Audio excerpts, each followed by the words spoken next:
ஆன்மீக தமிழ் அன்பர்களே நண்பர்களே, உங்கள் அனைவருக்கும் தமிழ் யூடியூப் சேனலின் இனிய தமிழ் வணக்கம். தாய்மொழியால் இணைவோம், தாய்மொழியை வளர்ப்போம். வாழ்க தமிழ், வளர்க தமிழ். பெங்களூரில் உள்ள பசவனகுடி என்ற இடத்தில் நந்தியே மூலவராக அமர்ந்து பக்தர்களுக்கு அருள்பாலிக்கிறார். இந்த நந்தி கோவில் பசவனகுடியில் ஒரு குன்றின் மீது அமைந்திருக்கின்றது. இந்த குன்றுக்கு ஊதுகுழல் குன்று என்ற பெயரும் உண்டு. இங்கு பித்தளையால் செய்யப்பட்ட எக்காலம் போன்ற ஊதுகுழல் இருக்கின்றது. படைப்பிரிவின் அடையாள ஒலியாக அது ஒலிக்கப்பட்டிருக்கலாம் என்றும், அதனால்தான் இந்த குன்றுக்கு இப்பெயர் வந்தது என்றும் சிலர் கூறி வருகின்றனர். பெங்களூரில் உள்ள மிகவும் பழமையான ஆலயங்களில் இதுவும் ஒன்று. மலையில் ஏறி செல்ல படிகள் அமைக்கப்பட்டுள்ளன. படிகளை ஒட்டி சாலையும் அமைந்துள்ளது. ஆலய கோபுரம் வரை வாகனங்கள் செல்ல முடியும். முன்காலத்தில் இந்த பகுதி சுங்கன அள்ளி என்று அழைக்கப்பட்டது. விவசாய நிலமாக இருந்த இந்த பகுதியில் வேர்க்கடலை பயிரிடப்பட்டிருந்தது.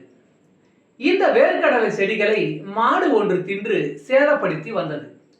அதனால் நஷ்டம் அடைந்த விவசாயிகள் ஒரு முறை அந்த மாட்டினை தடிகளை கொண்டு தாக்கினர். தடிகளால் தாக்கப்பட்ட அந்த மாடு அங்கேயே காலை மடக்கி அமர்ந்தது. அது மட்டுமல்லாமல் அந்த மாடு அப்படியே கல்லாகவும் மாறிவிட்டது. கல்லாக மாறிய அந்த மாடு மெதுவாக வளரவும் தொடங்கியது. இதனை கண்டு அப்பகுதி மக்கள் அனைவரும் அஞ்சி நடுங்கி சிவபெருமானை வேண்டி நின்றனர். அப்பொழுது ஒலித்த அசரரியின் வாக்குப்படி நந்தியின் காலடியில் கிடந்த திரிசூலத்தை எடுத்து நந்தியின் நெற்றியில் வைத்தனர். உடனடியாக நந்தி சிலை வளர்வது நின்றது. பின்னர் நந்தியை சாந்தப்படுத்துவதற்காக அப்பகுதி மக்கள் நந்திக்கு சிறிய ஆலயம் அமைத்து வழிபட தொடங்கினர். இவ்வாறு கூறுகின்றது இந்த கோயிலின் தல வரலாறு. திராவிட கட்டடக்கலை பாணியில் கட்டப்பட்டுள்ள இந்த ஆலயத்தின் கருவறையில் பிரம்மாண்ட நந்தி சிலை உள்ளது.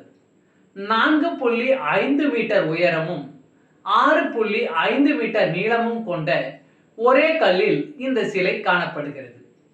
நந்தியின் பின்புறம் வாளின் அருகில் சிறிய அளவிலான கணபதியின் சிற்பம் இருக்கின்றது. நந்தியின் பின்புறம் அமைக்கப்பட்ட சிறிய கருவறைக்குள் சிவபெருமான் லிங்க வடிவில் காட்சி அளிக்கின்றார். அனைத்து சிவன் கோயில்களிலும் சிவபெருமான் முகத்தை நோக்கி தரிசித்த வண்ணம் நந்தியம்பெருமான் அமர்ந்திருப்பார். ஆனால் இந்த ஆலயத்தில் மட்டும் ஈசனுக்கு தன்னுடைய முதுகை காட்டி அமர்ந்துள்ளார். இந்த ஆலயத்தில் ஒவ்வொரு ஆண்டும் கார்த்திகை மாதம் நடைபெறும் வேர்க்கடலை சந்தை மிக பிரபலமானது. தங்களுடைய நன்றி கடனாக விவசாயிகள் பலரும் நந்தியம் பெருமானுக்கு வேர்க்கடலையை காணிக்கையாக அளித்து அருளாசி பெற்று வருகின்றனர். நமசிவாய். திருச்சிற்றம்பலம். வாழ்க வளமுடன். சர்வம் சிவமயம். இறையருள் பெறுவோம், இன்பமாய் வாழ்வோம்.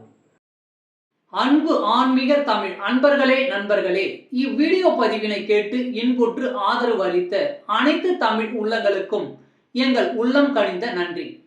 மேலும் இப்பதிவு உங்களுக்கு பிடித்திருந்தால் லைக் மற்றும் ஷேர் செய்தும், இதுவரை இந்த சேனலுக்கு நீங்கள் சப்ஸ்கிரைப் செய்யவில்லை என்றால் சப்ஸ்கிரைப் செய்து பெல் பட்டனையும் அழுத்தி ஆதரவு அளிக்கவும் அன்புடன் கேட்டுக்கொள்கிறோம். மிக்க நன்றி.